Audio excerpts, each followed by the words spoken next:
up for some investigating today? I've got a hot new story that I must get to press tonight, and I'll need some help. Sure thing, Anne. What's the scoop? Meet me down at Scotland Yard and I'll fill you in on the details. It looks like we've got a modern-day Robin Hood on our hands. Let's go.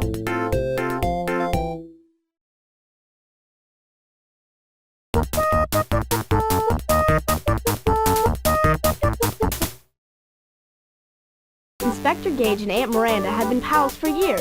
He always calls her in to help him figure out tough crimes like this. That way she gets her scoop and he gets his crook. From what I can make of these computer records, it appears that someone fancies himself a 20th century Robin Hood. These records show that someone cracked a bank password code and took it upon himself to redistribute the wealth, shall we say? The records show that someone used the telephone system to enter the bank's database yesterday and tamper with the contents of 6 accounts. The thief must have used a modem, a device that allows a computer to communicate with another computer over phone lines. He took £100,000 from an account belonging to the Rotten Rich Chaps Club and deposited it in 5 equal parts of £20,000 each in 5 separate accounts. He took, Inspector. Are you sure the thief was a guy? Oh, no, Jennifer, I'm not. Figure of speech, don't you know? It could very well have been a man or a woman who did the tampering. There's no way of knowing. Our computer expert over at the University of London is sure that the culprit has to be one of the 5 people whose accounts received the money, because he or she used one of the account numbers to get into the bank's main computer. But the clever blighter covered his or her tracks so well, we can't pinpoint exactly which account number was used. I've tried to wade through the records that the bank sent over, but I'm afraid it'll take someone a bit more computer keen than myself to suss it out. All those crisscrossing file names have me baffled. Inspector Gage said that he sent copies over to the computer whizzes at the university. They're experts on computer tracking. If anyone can sort this mess out, they can. You know, it was only by chance that the bank noticed the error at all. One of their clerks just happened to log into the main computer late last night and noticed that the records had been tampered with that very day. If it had gone unnoticed last night, the program would have automatically erased the day's log notes that pointed out the tampering. Whoever did this is probably sure that they'll get off scot-free. The funny thing is that your Uncle Basil and I know one of the people on this list, Ivy Brissett. She's having lunch at our house today. She's a writer chum of your uncle's, one of those types who's convinced they'll make $1 million one day. I'd love to see her face when she next checks her bank balance. She'll think her ship's come in.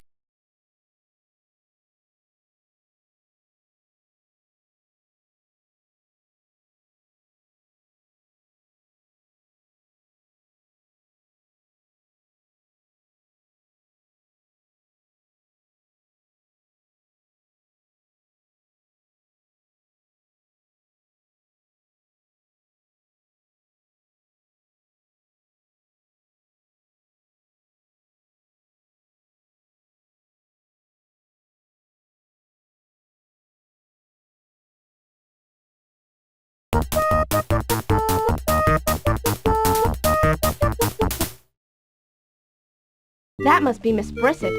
Wow, look! She's got a Micromate Laptop 2000 there. They're the latest in super high-tech portable computers. I'd love to get my hands on one of those. Really, Ivy, I'm not sure why you bought this thing, if you haven't the first clue how to use it. You've never been very good with computers. Now let me have a look at that manual, will you? Oh, Basil, don't be so discouraging. I'm sure I'll get the hang of it. I just know it'll be the perfect thing to write my new novel on. I can't bring my clunky old typewriter on a cruise, now can I? You're going on a cruise, Miss Brissett? Yes, Jennifer, and I'm so excited. It'll be my very first trip out of Britain, and I'm doing it up a treat. I've booked a world tour on the spectacular Decadence Cruise Lines. Good grief, Ivy. What bank did you rob to be able to afford that? Those cruises are terribly expensive. I've always told you I was going to come into money, Basil. And as you can see, I have. What can I say? It's obviously my destiny to be rich and famous. Now, if only I could use the modem that comes with this on my trip. But I've already spoken to the cruise lines and they've told me that there are no phone lines available to computer users on cruise ships. How annoying. Clever little thing, isn't it, Jennifer? I just picked it up this morning. The store clerk said it was the very latest in carry-along computers. A Micromate Laptop 2000. It sure is. I've read about them in Technopop magazine. They're supposed to make last year's laptops look like Tinker Toys. I'd love to take that thing apart and check out its hardware. Maybe I could learn something that would help me improve our Travis. What a dreadful thought! How would we ever get it back together again? It was appallingly expensive, you know. At any rate, I can see this won't be as easy as I thought. It's quite a complicated little monster. I shall have to do some studying up before I'm ready to use it. Your Uncle Basil has promised to help me sort it out, though.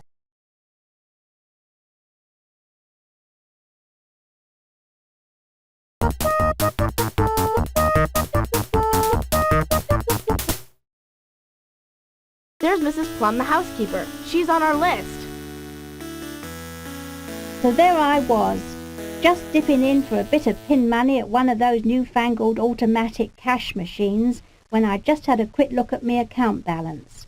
You'll never guess. Overdrawn again, Mrs. P? If you'd like, I can lend you a few quid. No, David, love, that's just it. It's me that could be lending you a few quid, a few thousand. If it were mine indeed, that is. But I'm afraid it's not at all. That's why I've got to call that bank, you see, and tell them they've got the wrong account. I'd love to say that £20,000 is mine, but I know it's not, and if it's not mine, then someone's missing it.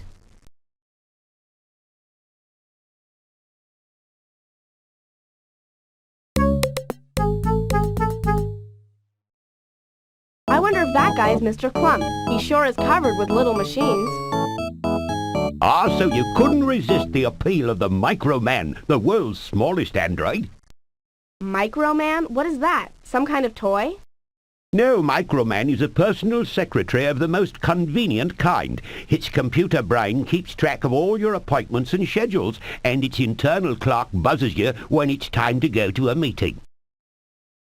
So why is it shaped like a little doll? Wouldn't that look kind of weird in a briefcase? Weird? Not at all. Forward-thinking. Avant-garde. Leading edge. The Microman is the first in a new wave of doll-shaped office supplies. Well, I'm not surprised by your reaction. Business has been terrible of late. I don't think the world is ready for Microman just yet. I suppose it's back to the drawing board for me. Besides, to tell you the truth, the blasted little things keep forgetting their programming anyway. They really need work. If only I knew more about computers and programming.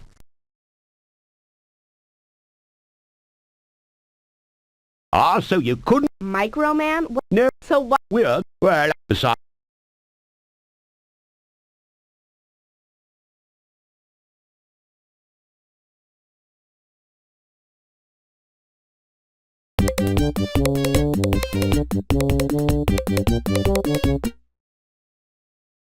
That door over there is marked 72. And that must be Rick Hutton getting his mail. Hi there. Mind if we take a few photos? Hi there. Mind if we take a few photos?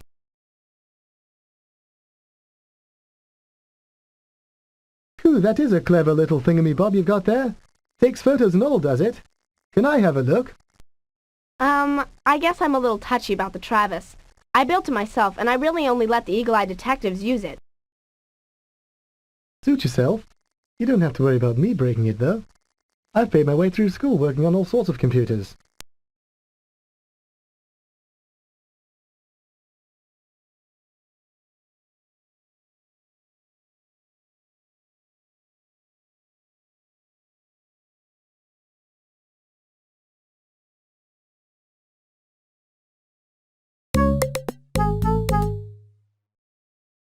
Hey, that guy at the computer must be Mr. Banks. He sure seems like he knows his way around a keyboard. Do hurry up with that computer, Robin. The brute's been down since last week. If I could have reached you on your vacation, I'd have dragged you in right away. That shrewish little secretary of yours said she couldn't possibly reach you on your cruise. No phones at sea, she said. Well, at least no phones with modem access. Well, nice for some, I said, pottering around in the sun whilst others work their fingers to the bone struggling with defective computers. Some people have no consideration.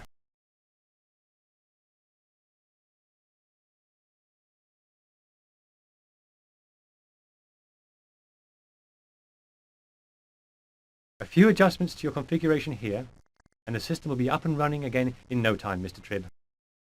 You fix computers, Mr. Banks? Absolutely. If it runs on circuitry and microchips, I can make it run better. If it's down, I'll bring it up.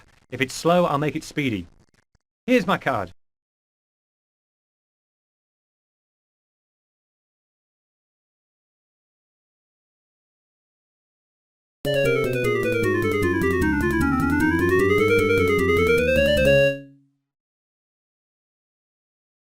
Looks like that's our computer expert. He's adding a few extra boards to his system. I bet I could learn a lot here. I've gotten as far as I'm going to get with these computer records Scotland Yard sent over. I'm afraid there's no way of telling which of the 5 bank accounts ordered the transfer. Whoever the clever little blighter is, they've covered their tracks brilliantly. As I told Inspector Gage, the only thing I know for sure is that one of the 5 accounts that received money definitely arranged the transfer. Quite a clever idea, really. Rather than transfer a great big wad of cash into one place and give yourself away, why not play a bit of Robin Hood? You know, before the transfer, all 5 of these accounts had very little cash indeed tucked at someone who used... I've gotten as far as whoever the clever little blighter is, quite a clever idea, really. Rather than transfer a great big wad of cash into one place and give yourself away, why not play a bit of Robin Hood? You know, take from the rich and give to the poor. Before the transfer, all 5 of these accounts had very little cash indeed tucked away in them. I suspect that whoever nicked the cash thought he'd ease his conscience a bit by topping up the coffers of a few blokes who were hard on their luck. At any rate, the person you're looking for would have to be quite a wizard with computers. The hacker who did this knows their way in and out of some very complex computer code. Hacker? Who's that? Someone who uses their knowledge of computers to crack codes or play illegal tricks with proper computers is called a hacker.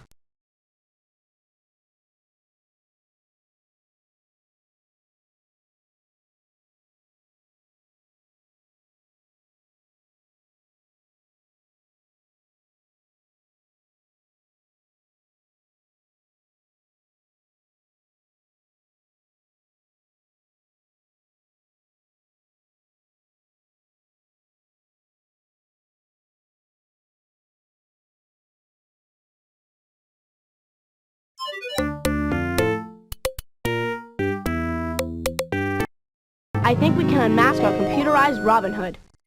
Pick the clues that best back up our suspicions.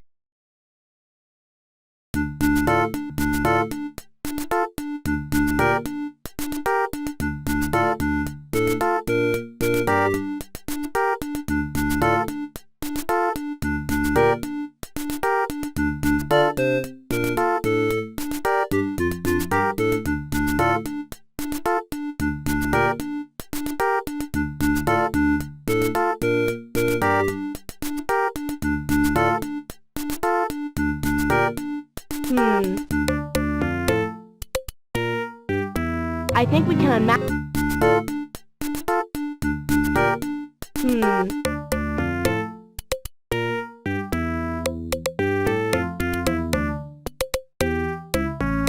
I think we...